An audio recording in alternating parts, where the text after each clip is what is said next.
പത്തനംതിട്ട ഇടയാറന്മുളയിൽ കോൺഗ്രസ് പഞ്ചായത്ത് അംഗത്തിന്റെയും ഭർത്താവിന്റെയും പേരെഴുതി വെച്ച് ചായക്കട ഉടമ ആത്മഹത്യ ചെയ്തു.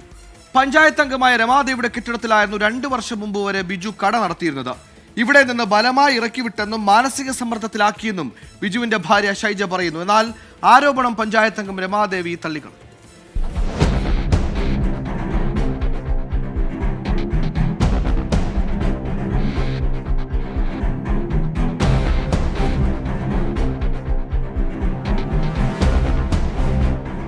ഇന്ന് രാവിലെയാണ് ബിജുവിനെ കോട്ടയ്ക്കകം ജംഗ്ഷനിലെ ചായക്കടയ്ക്കുള്ളിൽ തൂങ്ങി മരിച്ച നിലയിൽ കണ്ടെത്തിയത്.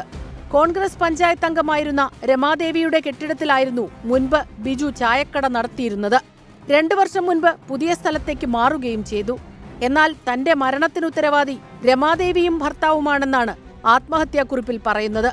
ബിജുവിനെ 2 വർഷം മുൻപ് രമാദേവി ബലമായി ഇറക്കിവിട്ടതാണെന്നും പുതിയ കട തുടങ്ങാൻ തടസ്സമുണ്ടാക്കിയെന്നും ഭാര്യ ഷൈജ ആരോപിക്കുന്നു.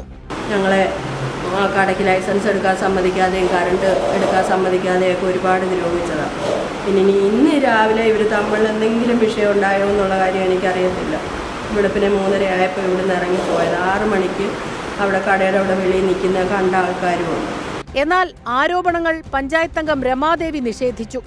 തനിക്കെതിരെ നടക്കുന്നത് രാഷ്ട്രീയ പ്രേരിതമായ നീക്കമെന്നും രമാദേവി. ആറന്മുള പോലീസ് അസ്വാഭാവിക മരണത്തിന് കേസെടുത്ത് അന്വേഷണം തുടങ്ങി. 24 പത്തനംതിട്ട.